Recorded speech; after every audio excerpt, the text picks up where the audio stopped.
बिस्मिल्लाहिर्रहमानिर्रहीम।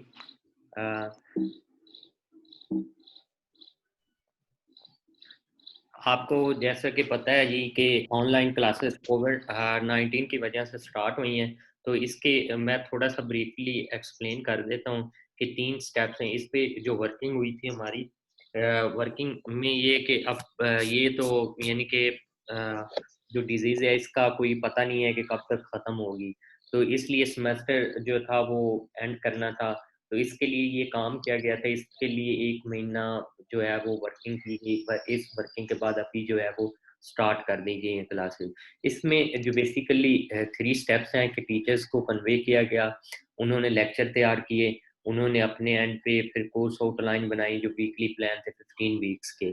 15 वीक्स के प्लान तैयार करके उन्होंने भेज दिए और 4 लेक्चर यानी जून के जो महीने के 4 वीक्स के लेक्चर्स हैं वो भी भेज दिए कोऑर्डिनेटर्स के बाद जो था ODL committee online distance learning committee थी, उसने इनको यानी कि वेरीफाई किया।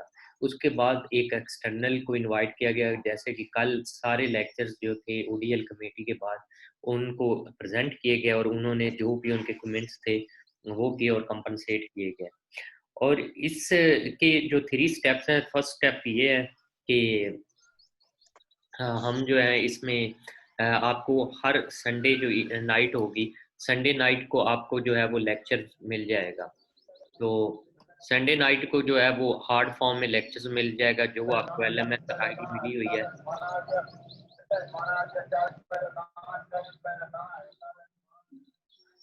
जो मिली हुई है आईडी, तो उस पे जो है वो मिल जाएगा। तो आप उसको डाउनलोड करके उसको पढ़ सकते हैं यानी कि लेक्चर से पहले। उसके बाद सेकंड स्टेप जो है वो ये है कि इंटरेक्टिव सेशन है जो हम अभी ले रहे हैं, ये अकॉर्डिंग टू टाइम टेबल होगा। तो टाइम टेबल के अकॉर्डिंग ये इंटरेक्टिव सेशन में सेम लेक्चर की तरह आपको डिलीवर किया जाएगा। लेकिन इसमें भी मसले मसाइल हैं, कोई स्टूडेंट का नेट बंद हो जाता है या कुछ भी हो सकता है।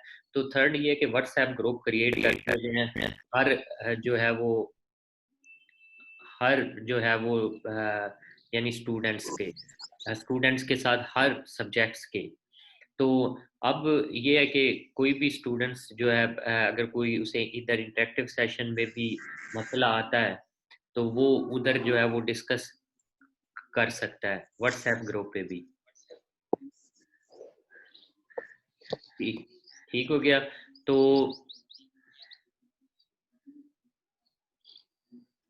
ये काइंडली कोई ना माइक अपना खोल देता है, ये समी ये यासर नवीद है मेरे ख्याल में। ये मैं बार बार म्यूट भी करता हूँ, ये खोल देता है जानबूझ के कि पता नहीं तंग करना चाहता है।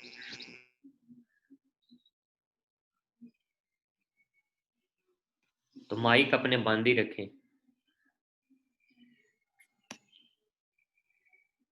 तो ये जो है इसमें इंटरेक्टिव सेशन में नहीं कोई पॉइंट होता, तो वो व्हाट्सएप ग्रुप में कोई भी किसी को स्टूडेंट्स को कोई मसला है तो वो सेंड करे। और वीक में देखें एक लेक्चर होगा, उसको आप जो है हर टीचर के साथ जो है इंटरेक्टिव करके क्लियर कर सकते हैं।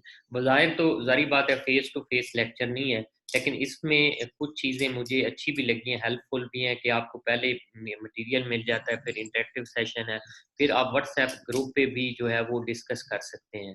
तो फेस टू फेस और इसमें जो है वो कोई मुश्किल नहीं है अगर थोड़े सा आप जो है वो यानी कि इसकी यानी कि लेते हैं। तो इसमें यह है कि हमारे पास जो रिकॉर्ड होगा वो इकट्ठा होता जाएगा, उस एलएमएस के टीचर लेक्चर सेंड कर रहे हैं। अगर कोई हम असाइनमेंट देंगे तो आप उधर ही सबमिट करते जाएंगे, जो आपके जो है वो मार्क्स या ग्रेड के लिए वो यूज़ होंगी। और जारी बात है अब क्योंकि एग्ज़ाम भी ऑनलाइन ही होंगे तो उनके लिए भी वर्किंग जारी है, वो जैसे ही यानी कि कोई मैकेनिज्म सेट होगा तो आपको बता दिया जाएगा। तो क्लासेस जो हैं मोस्टली हमने यही है कि टाइम टेबल के मुताबिक ही हो, जो टाइम टेबल है, क्योंकि स्टूडेंट्स को भी पता हो कि इस टाइम के मुताबिक क्लास होनी है और टीचर्स को भी पता हो। तो अब हम जो है अगर किसी का कोई क्वेश्चन है अभी तक इससे रिलेटेड तो वो अपना माइक खोल के क्वेश्चन कर सकता है। 1 बाय 1 एक अगर बोल रहा है तो दूसरा अपना माइक बंद ही रखें।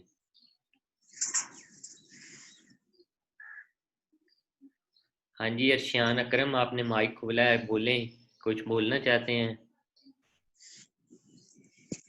सर बेसिकली यही पूछना है कि यूनिवर्सिटी स्टार्ट्स वगैरह होंगी या नहीं होंगी प्रॉपर। ये तो देखें पूरी दुनिया के साथ है अब। क्योंकि ये अगर ये ख़त्म नहीं होती तो कोई भी रिस्क नहीं लेता कि इसको फेस टू फेस जो है वो यानी कि टीचिंग के लिए अलाउ किया जाए। और जैसे ही दूसरी यूनिवर्सिटीज़ दुनिया में यूनिवर्सिटीज़ ओपन होंगी तो ये भी होंगी, क्योंकि अब हर जगह जापान में आप देखें, यूरोप में देखें, तो ये ऑनलाइन क्लासेस ही चल रही हैं। नेक्स्ट। और दूसरा ये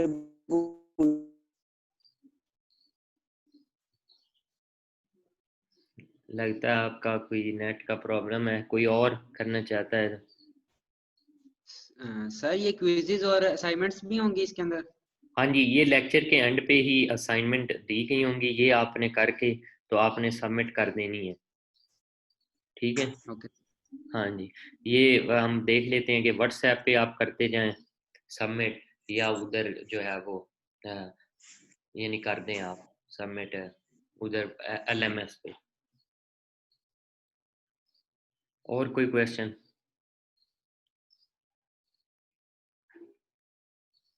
अच्छा जी, चलें, अगर क्वेश्चन नहीं है तो फिर मैं म्यूट करने लगा हूँ सबके माइक, और लेक्चर जो है वो स्टार्ट करते हैं। Sir because of some reason अगर कोई बंदा ऑनलाइन क्लासेस नहीं ले सकता या अटेंडेंस शॉर्टेज हो जाती है तो उसका क्या मतलब, उसका प्रोसीजर क्या फर्दर उसके लिए क्या होगा? नहीं, अगर कोई रीजंस हैं तो वो है कि इस वजह से मैं ऑनलाइन क्लास नहीं ले सकता, ठीक है? तो वो अगर तो एक दो क्लासेस होती हैं तो चलो वो ये है कि व्हाट्सएप पे भी कांटेक्ट कर सकता है कि सर इस वजह से आज की मेरी क्लास रह गई, ये वो है। अगर वो जानबूझ के ही ना ले क्लासें, कांटेक्ट भी ना करे, तो फिर तो मसला है ना। मतलब जैसे प्रॉपर है था 75% अटेंडेंस इसमें कम मतलब जरूरी थी, वैसे ही इसे ऑनलाइन में भी 75% जरूरी है।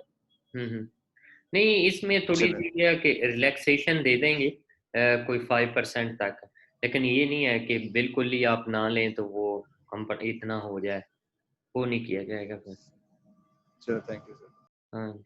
नहीं तो फिर मुझे तो फुली कंसेशन होगी ना, फुली रिलैक्सेशन मिलेगी है ना इस हवाले से। क्यों? बिकॉज मेरे पास अपना पर्सनल मोबाइल नहीं है, ये अबू जी के मोबाइल पे मैंने अपना व्हाट्सएप बनाया हुआ है, सारे अकाउंट्स वगैरह बनाए हुए हैं। अच्छा वो अच्छा। कह रहे हैं बाय चांस कभी इस तरह से होता है कि मेरे पास होता है, वैसे ज्यादातर ही कोशिश ये होती है कि मैं उनसे ना अपने छप के रखूं मोबाइल। हम्म। नहीं तो अब कल शाम में ले गए हुए थे 4 बजे के, तो अभी सुबह ही पकड़ा। वो तो बाय चांस ही मैंने देखा कि मैसेज आए हुए हैं आज सुबह क्लास है, देख लें। वो तो नियत साफ थी, इसलिए कल शाम की क्लास नहीं हुई। हम्म। चलें, वो तो ये है कि आप ट्राई किया करें ना कि क्लास लें और कोई अरेंज कर लें, जैसे भी होता है कोई लैपटॉप का या कोई इस तरह का सीन कर लें। हाँ सर, मैं पूरी कोशिश कर रहा हूँ। मैंने पीछे कमेटी डाली थी अपने लैपटॉप के हवाले से, वो मगर बीच में एक दोस्त को जरूरत पड़ गई, सारे पैसे उसे उठा के दे दिए। चलें, आप मैनेज करें। चलें ठीक है जी, फिर लेक्चर जो है वो स्टार्ट करते हैं। तो अभी कोई जी माइक ना बोले काइंडली।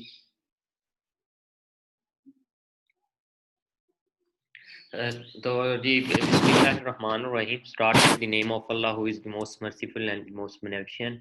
तो ये सबसे प्रीवियस हम सेमेस्टर फर्स्ट में हमने पढ़ा था इंजीनियरिंग जियोलॉजी। तो ये थ्योरेटिकल मैकेनिक्स सब्जेक्ट्स है। ये सेकंड सेमेस्टर में ये कोड और जो है वो 3 क्रेडिट आवर्स का ये जो है वो सब्जेक्ट है। तो अब इसमें ये है कि लेक्चर नंबर 1 है, हम जो है कवर अप करेंगे, वो इसमें ये है कि रिव्यू ऑफ कॉन्सेप्ट्स।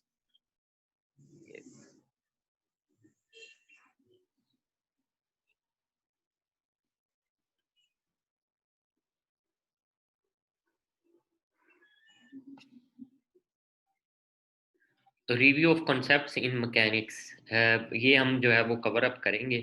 तो सबसे पहले जो है इसकी ब्रीफ हिस्ट्री ऑफ मैकेनिक्स की हिस्ट्री क्या है। न्यूटोनियन मैकेनिक्स थी और इसके बाद जो है इंजीनियरिंग मैकेनिक्स है। तो इनकी जो ब्रीफ हिस्ट्री है, इसमें यह है कि हिस्ट्री में आपने कुछ चीज़ें याद नहीं करनी, उसको हिस्ट्री को पढ़ना है कि मैकेनिक्स की जो चीज़ें हैं वो कैसे यानी कि उन्होंने उनका वजूद में आई, कैसे कैसे उनकी ज़रूरत पड़ी। तो ये चीज़ें आपने हिस्ट्री में पढ़नी है कि कैसे कैसे डिफरेंट साइंटिस्ट ने वर्क किया इस पे, तो कैसे ये चीज़ें डेवलप हुई। तो तो ये चीज़ें आपने पढ़नी है, लेकिन जो चीज़ यूज़फुल होंगी वो मैं बताता जाऊँगा कि ये स्लाइड आपने करनी है। तो हम लेट्स स्टार्ट। हाँ, अगर हम प्रॉब्लम्स की बात करते हैं तो 3 तरह के प्रॉब्लम्स होते हैं। कुछ problems that are more challenging and problems that are best solve using computer based tools and problems that are design oriented. कि प्रॉब्लम्स 3 तरह के आ सकते हैं। कुछ बहुत आपको चैलेंजेबल होंगे, कुछ कंप्यूटर बेस्ड आप टूल्स ले सकते हैं और कुछ जो होते हैं वो डिज़ाइन ओरिएंटेड। अगर हम एग्जांपल्स लेते हैं कि देखें, अगर मैं कहता हूँ 2x2 का मैट्रिक्स है, उसका इन्वर्स लें तो आप इजीली ले सकते हैं, तो आप मैनुअली ले सकते हैं। अगर मैं कहता हूँ 3x3 का लें तो आप जो है वो यानी अपना जो है वो मोबाइल से वो जो भी है सॉरी कैलकुलेटर है उसमें भी 3x3 का आ जाएगा। इसके बाद ये है कि अगर मैं कहता हूँ आपको 4x4 जो है वो कैलकुलेटर वगैरह नहीं यूज होते, उनके लिए आपको कंप्यूटर बेस्ड टूल्स यूज करने पड़ेंगे उस प्रॉब्लम को सॉल्व करने के लिए। इसी तरह अब जब स्ट्रक्चर डिजाइन किए जाते हैं तो ये भी एक प्रॉब्लम्स है कि ये बीम हमने बनाना है, ये कॉलम बनाना है, ये कैसे करना है। तो ये एक प्रॉब्लम है जो आपने सॉल्व करना है, जो डिज़ाइन करना है। तो ये एक डिज़ाइन ओरिएंटेड प्रॉब्लम्स होते हैं।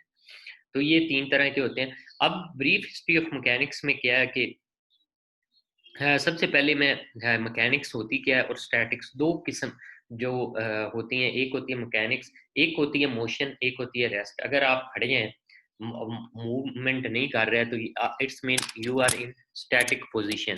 स्टैटिक मीन के रेस्ट पोजीशन में यू आर नॉट मूविंग। तो मैकेनिक्स क्या है कि mechanics is the science that considers the motion of bodies under the action of forces. Mechanics क्या है कि जब भी किसी बॉडी पे फोर्स लगती है तो वो आगे से रिएक्ट करता है। लेट्स सपोज कोई भी यानी कि अगर आप एक बैलून लेते हैं, गुब्बारा लेते हैं, उसके ऊपर अगर आप कोई फोर्स पुश करते हैं तो उसकी देखें शेप भी चेंज होगी, वो कुछ रिएक्ट करेगा। तो ये ऐसी साइंस मैकेनिक्स होती है कि ये जो मोशन होती है ये उसको कंसीडर करती है कि जब फोर्सेस लगती हैं तो बॉडी की किस तरह जो है वो मोशन में होता है, कि ये सर्कुलर मोशन में है, ये स्ट्रेट मोशन में है, किस तरह की मोशन में है। जो बॉडीज होती हैं उनका मोशन में जो स्टडी होती है उसको मैकेनिक्स कहते हैं। अगर स्टैटिक्स की बात करते हैं तो statics is the study of motionless systems और systems that move with constant velocity.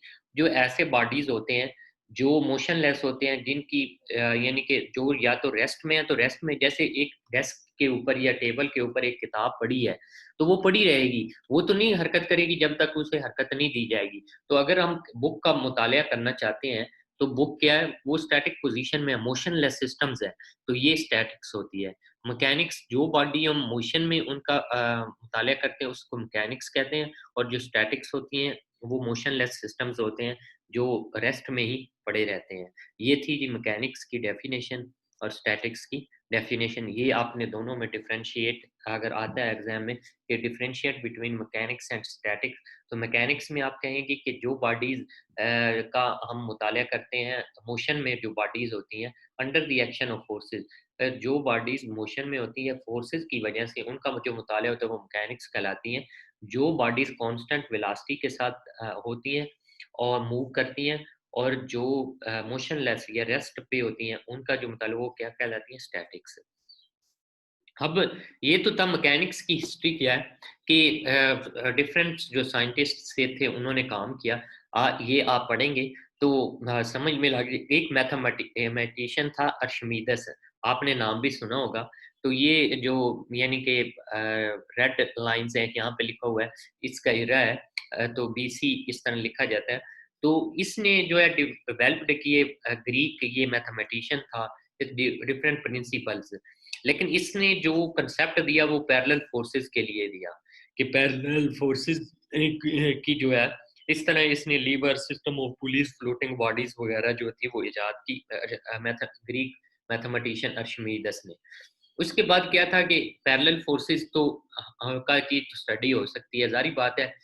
ये यूनिवर्स है, कायनात है, इसमें यूनिवर्स पैरेलल फोर्सेस ही नहीं है, इसमें इंक्लाइंड भी हैं और पैरेलल ऐसी फोर्सेस भी हैं जो पैरेलल नहीं, पैरेलल मीन जो एक दूसरे को कभी भी आपस में मिलती नहीं है, इंटरसेक्ट नहीं करती है।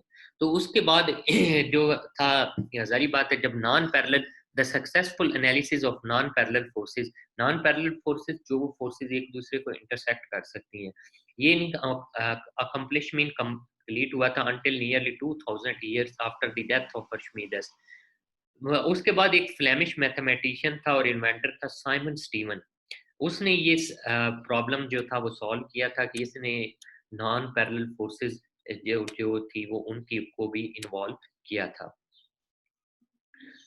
तो ये उसके बाद लाइन सेगमेंट, तो ना पैरेलल फोर्सेस के लिए मैथमेटिशियन जो था आर्किमिडीज उसने जो स्टडी की थी, और नॉन पैरेलल फोर्सेस के लिए किसने की थी, साइमन स्टीवन, स्टीवन फ्लेमिश जो था मैथमेटिशियन था। उसके बाद जो थी कि डिफरेंट जो साइमन स्टीवन था उसने कहा कि अगर फोर्सेस के दो कंपोनेंट्स हैं, अगर इस पिक्स में आप देखें भी एक फोर्स ये है एक ये है, तो इनका अगर क्योंकि जितनी भी फोर्सेज होंगी उनका जारी बात है एक न एक रिजल्टेंट होगा। तो जैसे देखें कि अगर एक खानदान होता है या एक घर होता है, अगर एक बाप के जो है 5 बच्चे हैं, बेटियां हैं, तो उनका एक जो का रिजल्टेंट होगा कि फादर एक ही होगा। तो यही बात है कि अगर एक बॉडी है, इसको अगर घर की हम एग्जांपल लेते हैं तो यहाँ पे फोर्स एक्ट कर रही है फोर्सेस, लेकिन इनका रिजल्टेंट जो ये है आर इससे डिनोट करते हैं, ये एक ही होगा। तो उन्होंने शो किया कि अगर फोर्सेस हैं तो उनको हम ऐड करके उनका रिजल्टेंट फाइंड कर सकते हैं इजीली, कि अगर डिफरेंट एक बॉडी पे डिफरेंट टाइप्स की फोर्सेस एक्ट कर रही हैं तो उनको हम ऐड करके उनका रिजल्टेंट जो है वो फाइंड आउट कर सकते हैं। The diagonal of the parallelogram then represents the sum or resultant of the two forces। ये चीज थी। अब जो था वो फ्रेंच वो develop the idea of resolving vector into और अब ये तो था कि अगर डिफरेंट कंपोनेंट्स हैं तो वो हम फाइंड आउट कर सकते हैं। अब इसी तरह अगर रिजल्टेंट दिया गया तो उनको कैसे हम कंपोनेंट्स में रिजॉल्व कर सकते हैं, या एक ये था कि हमने अगर पीछे पड़ा नहीं है तो एक अगर डायगोनल मेंबर दिया गया हुआ, डायगोनल मेंबर जो जो भी हो उसके दो कंपोनेंट्स होते हैं, एक एक्स में हो सकता है, अगर ये डायगोनल है तो ये y में होगा और ये x में, ये दो कंपोनेंट्स इनको रिजॉल्व भी किया जा सकता है। जैसे ऐड करके रिजल्टेंट फाइंड किया जा सकता है, इसी तरह रिजल्टेंट से ये भी फाइंड आउट किया जा सकता है। उसके बाद जो स्टीवन था, understanding of the principle of virtual work, a alternative theory of equilibrium की भी इसने दी। उसके बाद जो अरिस्टोटल था, to explain the motion of bodies acting on by forces. तो यहाँ से मैकेनिक्स की जो डेफिनेशन है वो एलेबोरेट होती है कि जब फोर्सेस अप्लाई होती हैं किसी भी बॉडी पे तो कुछ मोशन भी तो होगी ना, तो इस मोशन को जो है वो स्टडी करनी थी। तो ये जो ग्रीक था स्कॉलर साहब अरिस्टोटल, उसने ये मोशन जो थी बॉडीज की इनका मुतालिया करना स्टार्ट किया। लेकिन ये भी कोई जो था अरिस्टोटल अपनी यानी कि इसने ये भी दिया कि of the errors is the Aristotelian theory that heavy bodies fall faster in a gravity field than light bodies do. इसने ये कहा था कि जो हैवी बॉडीज हैं वो ग्रेविटी की वजह से ज्यादा जल्दी नीचे आती हैं, लेकिन जो लाइट बॉडीज हैं, लेकिन ये जो था वो फॉल्स थ्योरी थी, क्योंकि जब भी बाद में अभी हम जी की वैल्यू पढ़ते हैं 9.81 मीटर पर सेकंड स्क्वायर ग्रेविटेशन, अगर कोई भी चीज चाहे वजनी हो या हल्की हो हम आसमान से गिराते हैं, अगर हवा एयर फ्रिक्शन को हम निगेट कर दें, एयर फ्रिक्शन को निगेट कंसीडर ना करें, तो हर जो भी वजनी चीज हो या लाइट चीज हो वो एक ही वक्त में नीचे आती है। तो ये नहीं है कि कोई भी फास्टर आ जाए। तो यहाँ पे अरिस्टोटल की जो थ्योरी थी वो रॉन्ग साबित हो गई थी।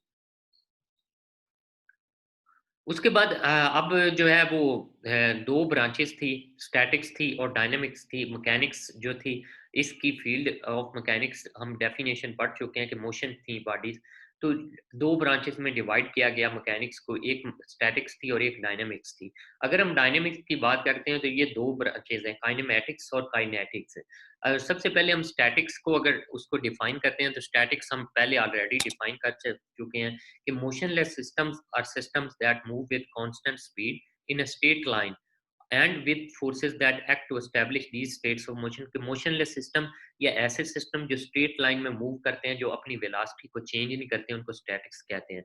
अगर काइनेमैटिक्स डायनामिक्स की बात करते हैं, डायनामिक्स मीन कि ऐसे बॉडीज जो with respect to time, with the passage of time अपना रिस्पॉन्स जो है वो चेंज करते हैं। लेट्स सपोज कोई भी चीज़ है, अगर हम बॉडी की एग्जांपल लेते हैं या कोई भी रिस्पॉन्स चेंज करते रहते हैं। बॉडीज की मिसाल यही है कि हम रात को सोते हैं, सुबह फिर नाश्ता करना पड़ता है, कि हमारा with respect to time bodies change. इसी तरह अगर हम स्ट्रक्चर्स की बात करते हैं तो हर टाइम जो है स्ट्रक्चर अपना रिस्पॉन्स चेंज कर रहा होता है। अगर आपका किसी का भी अस्पताल में जाना हो तो आप आईसीयू वार्ड में जाते हैं जहाँ पे वेंटिलेटर्स लगे होते हैं। तो वेंटिलेटर्स क्या कि वो आपके हार्ट बीट को जो है वो चेक कर रहे होते हैं। तो आपने देखा होगा कि वो जो वेव्स होती हैं कभी ऊपर जा रही होती हैं, कभी नीचे जा रही होती हैं, कभी नीचे कभी ऊपर, इस तरह वो हार्ट बीट आपकी बता रही होती हैं। तो ये विद रिस्पेक्ट टू टाइम जो है आपका एक रिस्पॉन्स जो है वो बॉडी का रिस्पॉन्स वो चेंज हो रहा है, that is called the dynamics of human being. इसी तरह स्ट्रक्चर है, स्ट्रक्चर पे एक दम में लोड आता है, उसके बाद लोड के बाद क्या होता है कि वो जो है लोड के बाद क्या होता है कि लोड के साथ साथ फिर लोड रिमूव हो जाता है, तो स्ट्रक्चर भी चेंज होता रहता है। स्ट्रक्चर भी अपना रिस्पॉन्स चेंज करता है। तो अगर हम फोर्सेस लगते हैं, rates of change of geometrical quantities in a moving system, it doesn't involve in concept of force. कि ये कंसेप्ट ऑफ फोर्स नहीं है, इसमें ये है कि जो फोर्स एक्ट करेगी उसकी वजह से कुछ ज्योमेट्रिकल क्वांटिटीज, उसकी शेप वगैरह चेंज हो जाएगी। तो उसको किस में ब्रांच में हम डील करते हैं, काइनेमैटिक्स। अगर हम बात करते हैं काइनेटिक्स की, जिस वजह से ये ज्योमेट्रिकल क्वांटिटीज उसकी शेप साइज चेंज हो रहा है, या तो वो कुछ काजेज भी तो होंगे।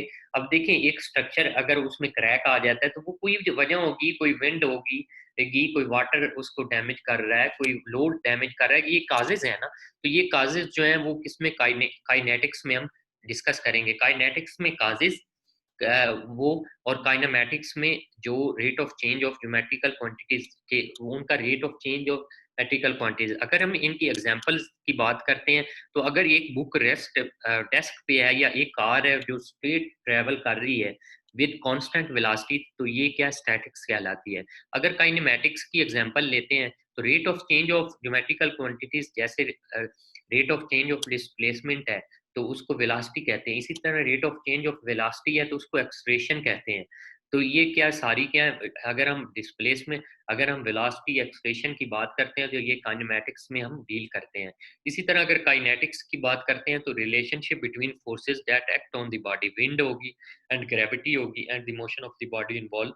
ये जो फोर्सेस की वजह से इफेक्ट होते हैं, विंड है, वाटर है, जो भी स्ट्रक्चर को डैमेज करते हैं, रिस्पॉन्स चेंज करती हैं, तो ये काइनेटिक्स में डील करते हैं। तो ये जो मैकेनिक्स की बेसिकली दो ब्रांचेस, स्टैटिक्स, डायनेमिक्स, डायनेमिक्स की आगे दो ब्रांचेस काइनेटिक्स और काइनेमैटिक्स है। अब यहाँ पे जो था ये कंसेप्ट मिल गया कि स्टैटिक्स क्या होती है, डायनामिक्स क्या होती है। अब ये था कि ये स्टडी करनी थी, तो स्टडी जो था आपको पता, अरिस्टोटल ने थ्योरी बनाई। अरिस्टोटल सबसे पहले जो था अर्शिमीदेस, उसने नॉन पैरेलल फोर्सेस के लिए काम किया। उसके बाद स्टीवन ने काम किया पैरेलल फोर्सेस के लिए। उसके बाद अरिस्टोटल जो था उसने ये काम किया कि अरिस्टोटल ने कहा कि जी हैवी बॉडीज जो हैं वो जल्दी आती हैं ड्यू टू ग्रेविटी ज़मीन पर, और जो लाइट बॉडीज हैं वो देर में आती है। लेकिन ये थ्योरी जो है वो रॉन्ग होगी। उसके बाद जो 17th सेंचुरी थी उसमें जो है काम स्टार्ट हुआ।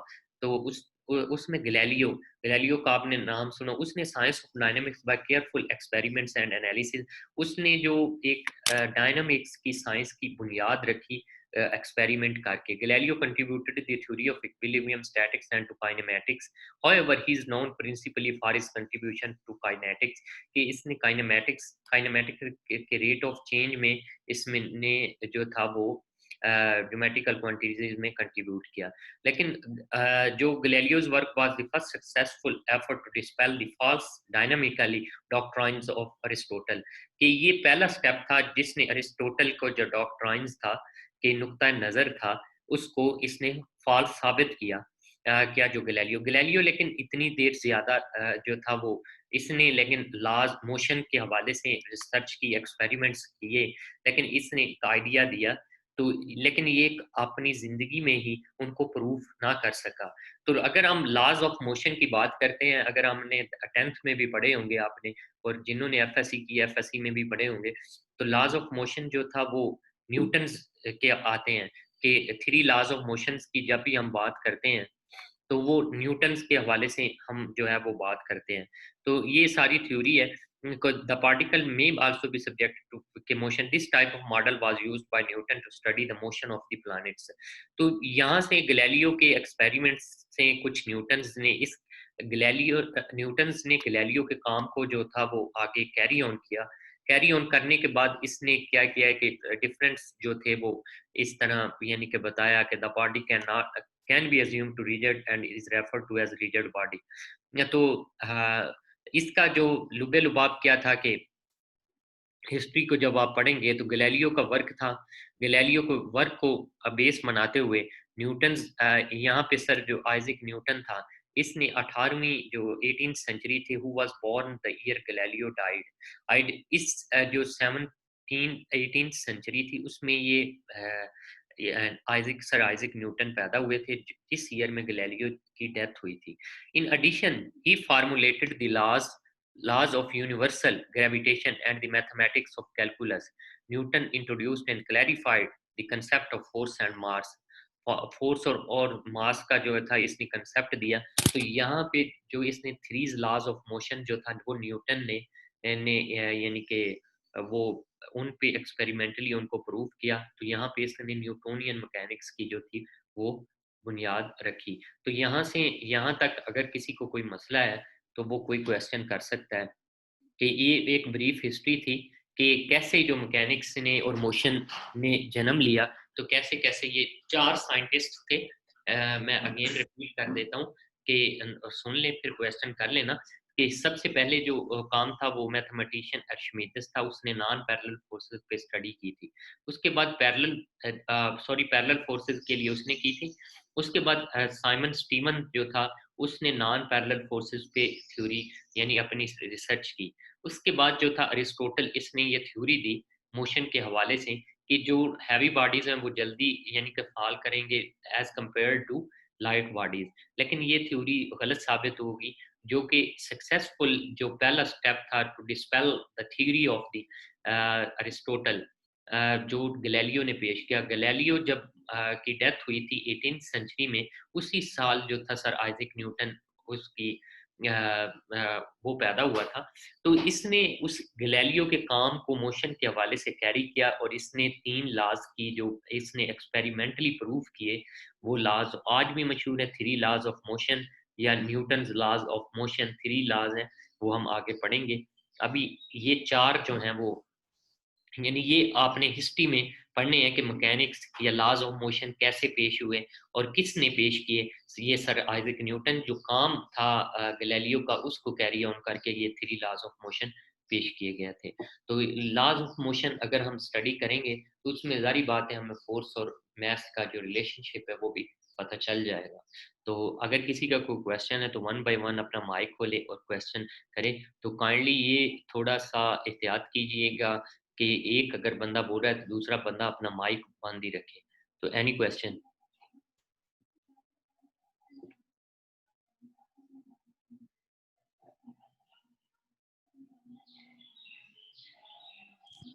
सर एक दो लड़का बोल रहे हैं उनका डिस्कनेक्ट हो गया, तो दोबारा कनेक्ट नहीं हो रहा। कौन? मैं सर सलमान। अच्छा, वो बोल रहे हैं डिस्कनेक्ट हो गया तो कनेक्ट नहीं हो रहा। नहीं वो जो है वो करें दोबारा, लिंक पे क्लिक तो हो जाएगा इंशाल्लाह। ओके सर बेसिकली मेरा क्वेश्चन न्यूटन के हवाले से है। जिस तरह आपने भी न्यूटन की बात की है, तो हम मैकेनिक्स को as a example of Newton third law of motion ले सकते हैं फिर? क्या न्यूटन नहीं, मैकेनिक्स में न्यूटन तो third law of basically motion. Mechanics में तो तीनों लॉज ऑफ मोशन आते हैं, ठीक है। तो अच्छा, हाँ जी, अब नहीं अगर बेसिक जो डेफिनेशन में वर्डिंग यूज हुई ना, उसके अकॉर्डिंगली अगर हम देखें हाँ तो जी, Newton third law of motion की डेफिनेशन भी सेम एज इट इज है। हाँ जी सेम है, न्यूटोनियन जो मैकेनिक्स है उसको जो है हम ले सकते हैं। चलो ठीक है, थैंक यू सर। और किसी का इन स्लाइड से रिलेटेड कोई क्वेश्चन? सर ये स्लाइड्स पढ़नी है कि इनको याद करना है? नहीं, ये स्लाइड्स जो हैं थ्योरी वाली, ये जो हिस्ट्री वाली हैं, मैंने कहा है कि इनको सिर्फ आपने पढ़ना है। मैं दोबारा ये कर देता हूँ कि ये अगर आप देखें तो फर्स्ट से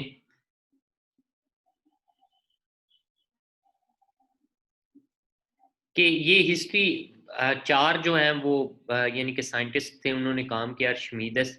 तो ये एक लाइन का आपके बनता है कि इसने, आप इसको पढ़ लें, आपको ज़हन नशीन हो कि अर्शिमीदस ग्रीक मैथमेटिशियन था, उसने पैरेलल फोर्सेस के लिए काम किया था। इस तरह अगर हम साइमन स्टीवन की बात करते हैं तो उसने पैरेलल नॉन पैरेलल फोर्सेस पे काम किया था, जो इंक्लाइंड हो सकती हैं, जो एक दूसरे को इंटरसेक्ट कर सकती हैं। ये तो अब इनके बाद जो था अरिस्टोटल था।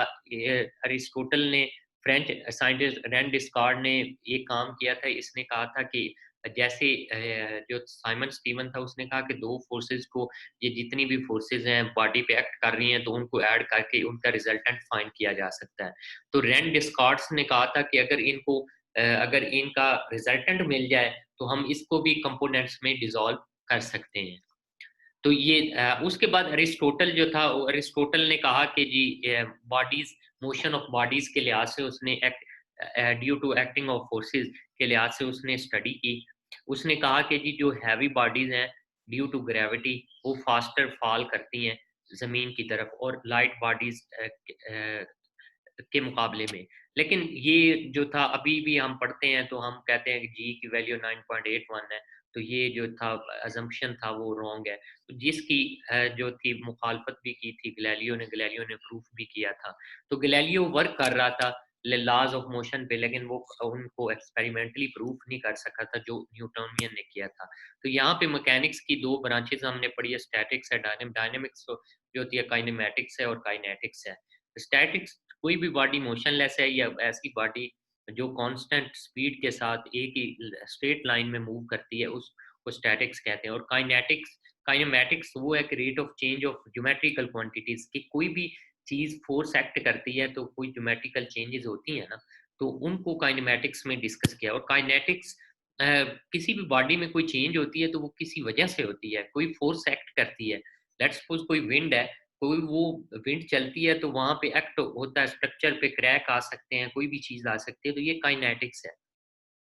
तो डायनामिक्स है भी बेसिकली कि कोई भी स्ट्रक्चर है, कोई भी ह्यूमन बीइंग है, विद रिस्पेक्ट टू टाइम अपना जो है वो रिस्पॉन्स चेंज करता है। तो ये इनकी एग्जांपल्स थी। उसके बाद जो था, ये सारी हिस्ट्री है, आपने यही कह देना कि जी गैलीलियो ने 17th सेंचुरी में मोशन पे काम किया, लॉज ऑफ मोशन, लेकिन but he could not prove the laws of motion experimentally. जब ये इसकी डेथ हुई थी तो जो यानी कि ये था, स्लाइड पे आ जाए, अगर इसकी जब डेथ हुई थी यानी गैलीलियो की, तो उसी साथ सर आइजैक न्यूटन जो था वो उनका की बर्थ हुई थी। तो जब इनकी बर्थ हुई तो इन्होंने इन्हीं लॉज को बेस बनाते हुए ये अपना काम किया। तो Newton laws of three laws of motion, three laws of motion भी न्यूटन ने जो थे वो एक्सपेरिमेंटली प्रूव किया। और एक लॉ ऑफ ग्रेविटेशन है जो ये भी न्यूटन ने ही पेश किया था। अगर आपने पढ़ा हो F is to G m1 m2 over r square, ये यूनिवर्सल ग्रेविटेशन लॉ भी है। तो यहाँ पे जो था ये हिस्ट्री है कि मैकेनिक्स की कैसे लॉज ऑफ मोशन की बुनियाद रखी गई, तो इन्होंने मैकेनिक्स को प्रूव किया। तो ये न्यूटोनियन, आगे न्यूटोनियन मैकेनिक्स है कि न्यूटोनियन मैकेनिक्स इंजीनियरिंग मैकेनिक्स की बेस है। तो यहाँ तक कोई क्वेश्चन किसी का?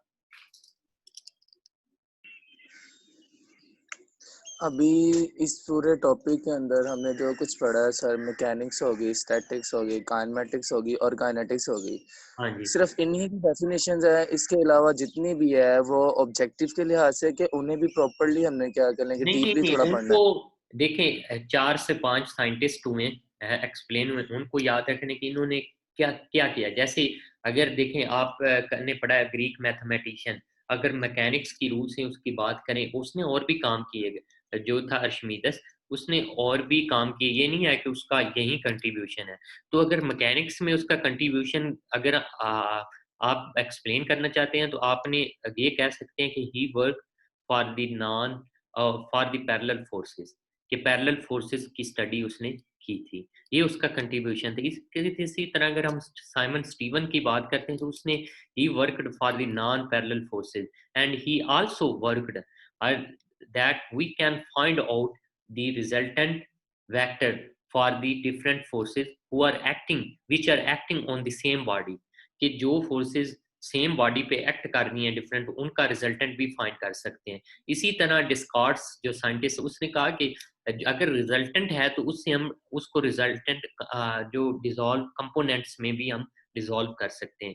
तो इसी तरह अरिस्टोटल की बात करते हैं। अरिस्टोटल का कंट्रीब्यूशन ये था कि उसने मोशन ऑफ बॉडीज को डिस्कस किया under reaction of forces, but उसने एक ये भी थ्योरी पेश की कि जो हैवी बॉडीज हैं they can fall faster as compare to light bodies. तो जब गैलीलियो ने इस पे वर्क किया तो ये पहला उसका स्टेप था कि उसने इसको प्रूफ किया कि जो है वो यानी कि सही जो है वो नहीं है। ठीक है, तो ये पहला स्टेप था कि यानी कि जो सेम बॉडीज लाइट बॉडी हो या हैवी बॉडी हो वो एक ही वक्त में नीचे आएंगे। तो ये उसका कंट्रीब्यूशन था। गैलीलियो ने फिर जो है लॉज ऑफ मोशन मोशन के हवाले से motion of bodies under the action of forces पे काम स्टार्ट किया, और उसने एक फाउंडेशन रखी थी जो डायनामिक्स मैकेनिक्स की थी, कि डायनामिक्स की उसने फाउंडेशन गैलीलियो ने रखी। उसके बाद क्या था कि Galileo he could not prove the laws of motion experimentally, but later on the Sir Isaac Newton proved these laws of motion. That's why we say that these laws of motion are Newton's laws of motion and law of gravitation, के 3 laws of motion जो है 3 laws of motion है वो भी Newton ने किया और law of gravitation भी न्यूटन ने पेश किया। हाँ जी, ये चीज याद अच्छा रखिए।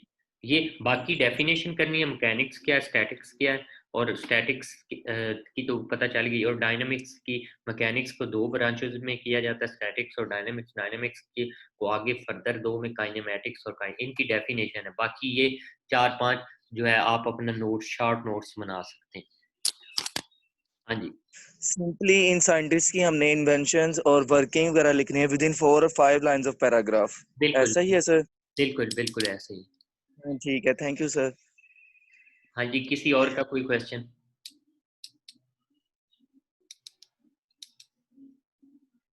नहीं है, चलिए लेक्चर फिर आगे स्टार्ट करते हैं। तो ये खत्म करके कोई क्वेश्चन हुए तो ले लेंगे एंड पे। अच्छा, अभी भी लेक्चर पढ़ा आगे? हाँ जी हाँ जी, लेक्चर ये वीक का लेक्चर है। तो ये न्यूटोनियन मैकेनिक्स से इसमें कोई इतनी वो नहीं है कि इसमें जो बेसिक है कि न्यूटोनियन मैकेनिक्स की क्या, the fundamental principles of Newtonian may be used to study the conditions of rest or motion of rigid bodies। जो हम पढ़ के आए कि न्यूटोनियन मैकेनिक्स में ये फंडामेंटल प्रिंसिपल्स थे कि एक अगर बॉडी रेस्ट पे है या मोशन में है तो उनको कैसे स्टडी किया जाए। तो इस बेस पे जो मोशन थे वो लॉज ऑफ मोशन पेश किए गए। First law of sir Isaac Newton जो इन हिज प्रिंसिपिया अनाउंस, ये एक उनकी बुक है जिसमें उन्होंने announce 3 famous laws that describe the motion of particle.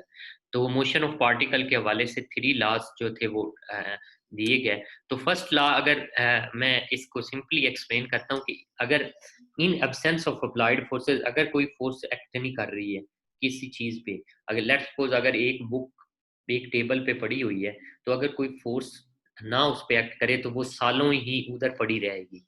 की रहेगी, तो वो इधर उधर मूव नहीं करेगी। ये फर्स्ट लॉ ऑफ मोशन था। In the absence of applied forces a particle originally at rest or moving with constant speed in a straight line will remain at rest or continue to move with constant speed in a straight line।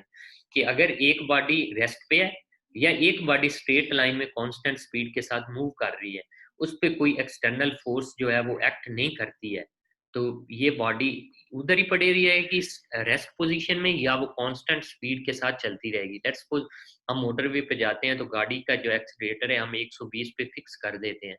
तो अगर हम fix करते हैं, अगर वो उसको हम यानी कि पाँव को दबाएं या तेज ना करें, एक्सटर्नल फोर्स एक्ट ना करें, एक दफा जो हमने सेट कर दी वही रहने दें, तो वो उसी तरह ही उसकी स्पीड जो है वो मेंटेन रहेगी। तो अगर कोई बुक है टेबल पे पड़ी है तो वो उसी तरह पड़ी रहेगी। ये फर्स्ट लॉ ऑफ मोशन था। तो जो सेकंड लॉ है, सेकंड लॉ ऑफ मोशन में क्या है कि if a particle is subjected to a force or the particle will be accelerated, its velocity will change, the acceleration of the particle will be in the direction of force, and the magnitude of the acceleration will be proportional to magnitude of the force and inversely proportional to the mass of the particle। अगर हम Newton second law की बात करते हैं, अगर कोई body है let's suppose, तो बॉडी है उस पे कोई भी फोर्स, मैं इधर थोड़ा सा ये है कि ड्रॉ करके आपको दिखा देता हूँ कि ये इंसर्ट में गया मैंने पिक्चर शेप कोई भी, तो ये देखें अगर ये एक बॉडी है लेट्स सपोज, ठीक है, तो अगर कोई भी फोर्स है,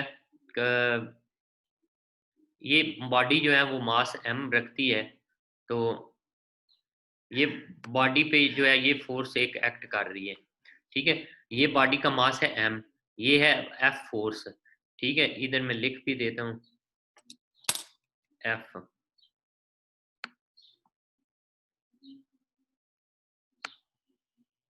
ये F फोर्स है, और इसी तरह ये बॉडी जो है ये मास m है, ठीक है। तो ये जब बॉडी फोर्स एक्ट करेगी मास पे, तो ये क्या एक्सलेरेशन, जब फोर्स एक्ट कर रही है तो ये प्रोड्यूस करेगी एक्सलेरेशन। एशन के बॉडी में क्या हो जाएगा, वेलोसिटी चेंज होगी। जब फोर्स एक्ट कर रही है किसी बॉडी पे, तो जो वेलोसिटी होती है, हमने पहले लॉ में पढ़ा कि कोई फोर्स एक्ट नहीं करती तो बॉडी फोर्स की स्पीड कांस्टेंट रहेगी। जब ये फोर्स एक्ट करेगी तो जारी बात है जो इसकी वेलोसिटी होगी वो चेंज हो जाएगी। वेलोसिटी चेंज होगी तो that's mean in this force is producing acceleration. ये जो एक्सलेरेशन है ए, एक्सलेरेशन ए प्रोड्यूस्ड हो जाएगा। एक्सलेरेशन ए जो है ये डायरेक्टली प्रोपोर्शनल होगा ये फोर्स के लिहाज से।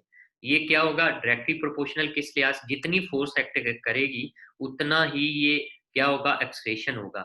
लेकिन ये इनवर्सली प्रोपोर्शनल मास के होगा। मास के क्यों होगा, जितना हैवी मास होगा उतना ही एक्सलेरेशन क्या होगा, कम प्रोड्यूस होगा। जितना लाइट होगा एक्सलेरेशन क्या होगा, ज्यादा होगा। अब ये जो है यानी कि ये यहाँ से प्रूफ भी हो जाता है एक चीज का कि जो है वो ये इनवर्सली प्रोपोर्शनल है। ठीक हो गया। तो यहाँ से अगर पिक्चर देखें तो सेकंड लॉ ऑफ मोशन यहाँ से ना भी समझ आए तो ये क्लियर हो जाता है कि अगर एक बॉडी है, मास उसका m है और फोर्स F एक्ट कर रही है, तो वो प्रोड्यूस क्या करेगी, एक्सलेरेशन। तो जारी बात है जितना फोर्स एक्ट करेगी उतना एक्सलेरेशन। तो इट्स मीन दैट यहाँ पे लिखा है magnitude of the acceleration will be proportional to the magnitude of the force. Yes exactly, कि ये जो फोर्स है ये प्रोपोर्शनल होगी, directly proportional to this acceleration. तो यहाँ पे मैंने बता भी दिया क्लियरली कि अगर हैवी बॉडी और फोर्स एक्ट करेगी तो उसमें क्या होगा, एक्सलेरेशन कम होगा। तो इट्स मीन मास जो है वो इनवर्सली प्रोपोर्शनल है एक्सलेरेशन के। और इसी तरह अगर लाइट बॉडी है तो ये ज्यादा होगा। तो यहाँ से भी क्लियर हो जाता है। अगर इन दोनों इक्वेशंस को हम लेते हैं कि लेट्स सपोज यहाँ पे अगर मैं कहता हूँ कि ये देखें ए है,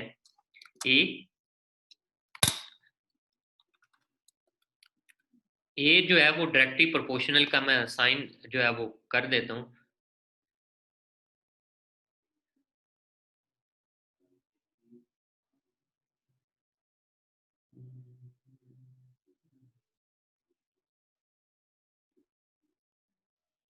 इधर शायद वो ना मिले डायरेक्टली प्रोपोर्शनल का। चलो जो भी है कि डायरेक्टली प्रोपोर्शनल है कि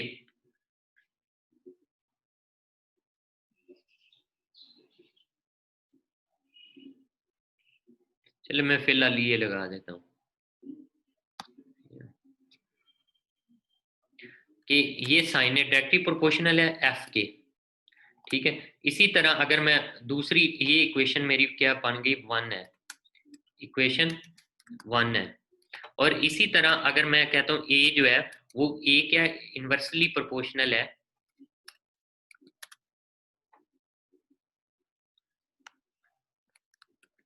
सर 8 को लिख के रोटेट कर दें, वो डायरेक्टली प्रोपोर्शनल या इनवर्सली प्रोपोर्शनल का साइन चलें हो वो सकता है। छोड़े, मैं समझाने के लिए कर रहा हूँ।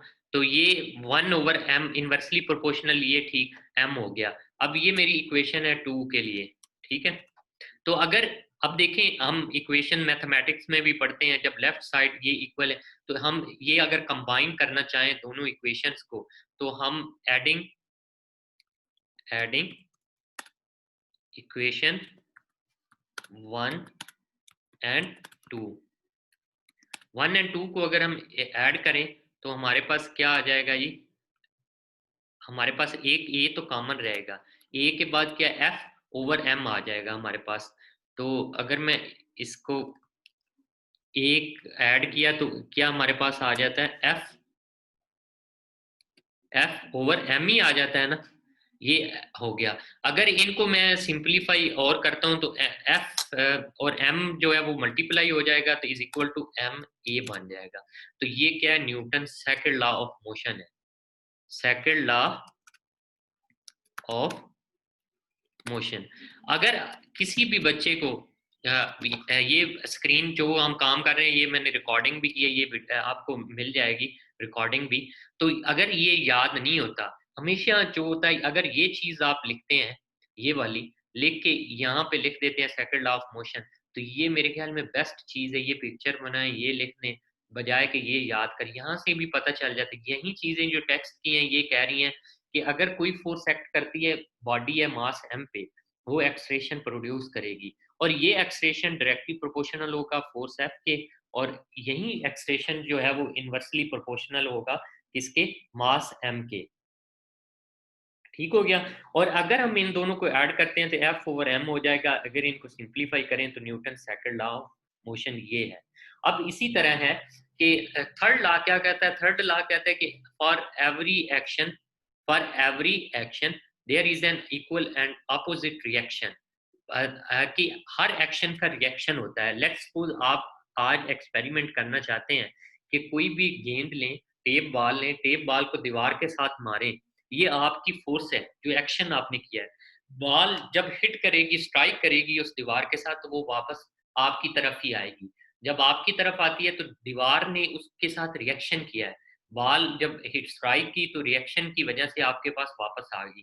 तो न्यूटन थर्ड लॉ कहता है कि एवरी एक्शन हैज रिएक्शन, कि ये इक्वली होते हैं, क्वांटिटी में इक्वल होते हैं। अगर 2 न्यूटन की फोर्स आपने लगाई थी तो ये दीवार के साथ जब बॉल टकराई है तो 2 न्यूटन की फोर्स से वापस आएगी, और बट इन अपोजिट डायरेक्शन। सारी बात है, हमने तो बॉल फेंकी थी यानी कि स्ट्रेट इस तरह, तो जो बॉल है वो वापस वापस आ गई है उसी जो है वो मैग्नीट्यूड से।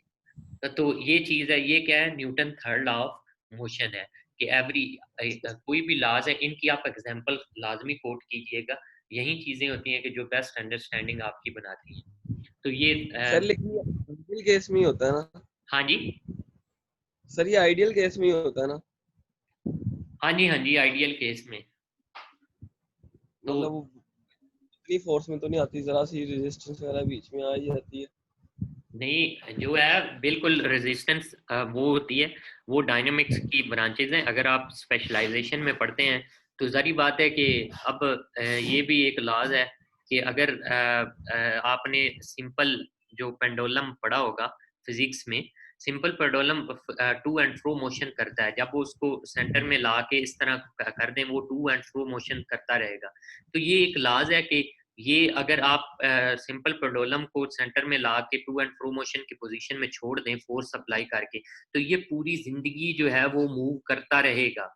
पूरी जिंदगी, यानी कि जब तक ये दुनिया है अब ये मूव करता है। लेकिन इसका फैक्टर क्या है कि इसको एक ऐसे जार में बंद किया जाए जहां पे आपकी एयर जो है वो बिल्कुल कंट्रोल्ड होनी चाहिए, कि एयर फ्रिक्शन नहीं होनी चाहिए। तो ये बड़ा अच्छा क्वेश्चन है आपका कि जब हम 2 न्यूटन की फोर्स लगा रहे हैं तो वो जारी बात है 2 न्यूटन की फोर्स से तो वापस नहीं आएगा, क्योंकि ये एक आइडियल केस है। वो क्यों नहीं आएगा कि आइडियल तो इसमें है क्योंकि एयर रेजिस्टेंस तो इस पे इफेक्ट कर दी है। अगर हम आप इसको बाल ऐसे फेंकते हैं तो शायद बाल इधर उधर होगी, वो 2 न्यूटन की से वापस ना आए, क्योंकि एयर जो है वो रेजिस्टेंस जो है, एयर फ्रिक्शन जो है वो उस पर इफेक्ट कर रही है। तो ये अच्छा क्वेश्चन है कि ये एयर फ्रिक्शन को अगर हम कंट्रोल करते हैं तो कंट्रोल्ड कंडीशन में करते हैं तो जारी बात है फिर एग्जैक्टली अगर आपके 5 न्यूटन की फोर्स अप्लाई हुई थी तो 5 न्यूटन से ही ये वापस आएगा। ये 3 लॉज थे ऑफ मोशन के, इनकी आपने एग्जांपल्स भी कोट करनी है, और अगर कोई इनमें से किसी को कोई प्रॉब्लम है तो वो बता दें। किसी का कोई क्वेश्चन? No sir. अच्छा, थर्ड लॉ ऑफ मोशन की एग्जांपल रिपीट कर दें। यार इसकी एग्जांपल मैंने रिपीट की है कि कोई भी बाल है, टेप बाल ले लें, उसको स्ट्राइक करें दीवार के साथ, ठीक है, तो वो उतनी जितनी हम फोर्स के साथ उसको हिट करेंगे वो वापस उसी तरह हमारे पास रिएक्ट करेगी, वापस आएगी। तो ये न्यूटन लॉ ऑफ मोशन है, एवरी एक्शन हैज रिएक्शन, कि जितनी फोर्स हमने अप्लाई की उसी फोर्स से वो वापस आएगी, लेकिन उसकी डायरेक्शन जो होगी वो अपोजिट होगी। ये थर्ड लॉ। उसके बाद ये लॉ जो है वो सेकंड लॉ है, तो सेकंड लॉ ऑफ मोशन को इलेबोरेट भी किया हुआ है, लेकिन ये मैं ऑलरेडी कर चुका हूँ। तो ये जो लॉज है ये पूरी स्लाइड आपकी यहाँ पे कवर अप हो जाती है। A denotes acceleration, F denotes force, ये लिखे भी हुए हैं। अगर ये स्लाइड इस लिहाज से पढ़ना चाहें तो ये पढ़ सकते हैं, F denotes force, M mass and A acceleration. ये पिक्चर ड्रॉ करें आप, ड्रॉ करके ये एम इसके अंदर ले जाएं, लिख दें ये ऐसे, एम मास है, एक्सलेरेशन प्रोड्यूस हो रहा है, तो एक्सलेरेशन को ऐसे कर दें आप कि इधर एरो लगा दें आप, एरो लगा के एक्सलेरेशन शो कर दें, ये फोर्स एक्ट कर रही है, एम मास पे एक्सलेरेशन प्रोड्यूस हो रहा है, तो ये लिख देंगे तो आपका न्यूटन जो सेकंड लॉ ऑफ मोशन है ये प्रूफ हो जाता है। ठीक हो गया जी। तो उसके बाद ये कोई 2 असाइनमेंट्स हैं इन्हीं लेक्चर से रिलेटेड, कि ये एक तो आपने ट्रू फॉल्स हैं, ये ट्रू फॉल्स आपने सॉल्व करके अपने अपने जो है वो या तो व्हाट्सएप कर देना या उस ग्रुप में जो है वो पेस्ट कर देना, लेकिन नेक्स्ट लेक्चर से पहले ये 4 हैं जो है। तो उसके बाद जो है वो ये शॉर्ट क्वेश्चन है 5, तो ये शॉर्ट क्वेश्चन आपने जो है वो बताने हैं, इनके आंसर्स देने हैं। तो ये 2 असाइनमेंट्स है छोटी छोटी, ये आपने यानी एज अ प्रैक्टिस है। तो ये आपने जो है यानी प्रैक्टिस करनी है कि आपको कितनी समय लगी है इन स्लाइड में से, तो ये चीजें जो है आपने करनी है, ठीक है सर। ये असाइनमेंट सबमिट कैसे करवानी? ये मैं अभी बताता हूँ। ये चैप्टर 1 है बुक का, और ये बुक का नेम है इंजीनियरिंग मैकेनिक्स, बोर्ड से आरपी स्मिथ। ये आज बुक में भी मैं पीडीएफ में आपको सेंड कर देता हूँ, तो बुक से भी आप हेल्प ले सकते हैं, और ये लेक्चर्स भी, ये स्लाइड भी आप कवर आप कर सकते। ये बुक मैं अभी व्हाट्सएप कर देता हूँ आपको, ठीक हो गया, ग्रुप में ही आ जाती है। तो ये चैप्टर 1 की आप हाईलाइट्स पढ़ें कि ये क्या जो है वो करना। इसमें मैं मोटा मोटा बता देता हूँ जो हमने किया। Newton laws of 3 laws of motion पढ़े हैं, और 3 लॉज ऑफ मोशन न्यूटन ने कैसे पेश किए, साइंटिस्ट जो इसकी हिस्ट्री थी मैकेनिक्स की मैंने बताई कि कैसे कैसे ये यानी कि चीज़ें आई। तो 4-5 जो भी साइंटिस्ट हैं उनका कंट्रीब्यूशन आपको पता होना चाहिए, और न्यूटन ने पेश किए। फिर स्टैटिक्स, आपको मैकेनिक्स की जो है डेफिनेशन पता होनी चाहिए। फिर मैकेनिक्स की ब्रांचेस 2 हैं, स्टैटिक्स और डायनेमिक्स, उनकी डेफिनेशन है वो आपको जो है वो पता होनी चाहिए। ये 2 ब्रांचेस हैं, स्टैटिक्स और डायनेमिक्स। आपको स्टैटिक्स क्या है, काइनेमेटिक्स क्या और काइनेटिक्स क्या है, ठीक हो गया। और उसके बाद जो है वो आपको मैकेन ये बता दिया है साइंटिस्ट ये हैं। अब किसी का कोई क्वेश्चन है तो पूछिए। ये लेक्चर नंबर 1 जो है वो फिनिश हो गया है। अब इसके बाद भी ये इंटरेक्टिव सेशन था, हार्ड फॉर्म में भी आपको दे दिया पहले, अगर किसी का कोई क्वेश्चन हो तो वो व्हाट्सएप ग्रुप में आके पूछ सकता है। हाँ जी, कोई क्वेश्चन? हेलो, आगे जिसका कोई क्वेश्चन है काइंडली वो अपना माइक खोल के क्वेश्चन पूछ सकता है।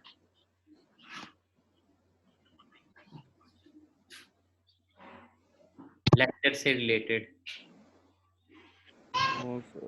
क्लियर हो गया सर ये Newton second law of motion है, हाँ जी, इसमें जब प्रोपोर्शनैलिटी का साइन हटाते हैं तो इसमें वो प्रोपोर्शनैलिटी कांस्टेंट नहीं आता? नहीं इसमें नहीं आता, वो आता है स्प्रिंग जो लॉज है ना, F इज इक्वल टू के एक्स, कि जितनी फोर्स होगी वो डायरेक्टली प्रोपोर्शनल होगी डिस्प्लेसमेंट के। ठीक है, तो फिर आता है F directly proportional into x। अगर इसको हम करते हैं तो यहाँ पे ये दो इक्वेशंस हैं ऑलरेडी। ठीक है, ये वाली। सर ये हमने एक्सेलरेशन और मास के हवाले से, जब फोर्स के हवाले से बात की है Newton second law of motion में, कि एक्सेलरेशन डायरेक्टली प्रोपोर्शनल है फोर्स के और एक्सेलरेशन ही इनवर्सली प्रोपोर्शनल है मास के। लेकिन जब इन इक्वेशंस को हम सब्स्टिट्यूट करते हैं तो उसके लिए वर्ड ऐड का यूज करना है कि जस्ट सॉल्विंग का यूज करना है? कि ऐड करने से तो मैथमेटिकल एक्सप्रेशन बन जाएगा, तो वो फर्क आएगा ना? ये जो होती है इनको ये करते हैं सॉल्विंग या कंपैरिजन इक्वेशन 1 एंड 2, ये भी लिख सकते हैं एडिंग की जगह आप। ये भी सही है कि आप ये लिखने पे जो है यानी ऐड कर सॉल्विंग या कंपैरिजन इक्वेशन 1 एंड 2, तो वो कर दें। सर ये भी कह सकते हैं ना फ्रॉम इक्वेशन 1। सर कंपैरिजन में भी ये होता है कि अगर आपकी राइट साइड सेम है तो फिर हम ये कह देते हैं आपकी लेफ्ट साइड भी एक दूसरे के इक्वल है। वर्ड सॉल्विंग सबसे सूटेबल होगा। वो सॉल्विंग लिखने कंपैरिजन भी इसमें हो सकता है कि ये ए है, ठीक है, ये दोनों में कॉमन है तो कंपैरिजन हो सकता है। एक कॉमन है तो हम इन दोनों को जो है वो कंपैरिजन कर सकते हैं। सॉल्विंग भी लिख सकते हैं, कोई ऐसा इशू नहीं है। सही है, थैंक यू सर।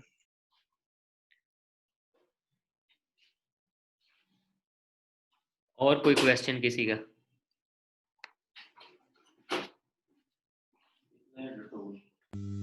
असाइनमेंट कैसे सबमिट करवानी है?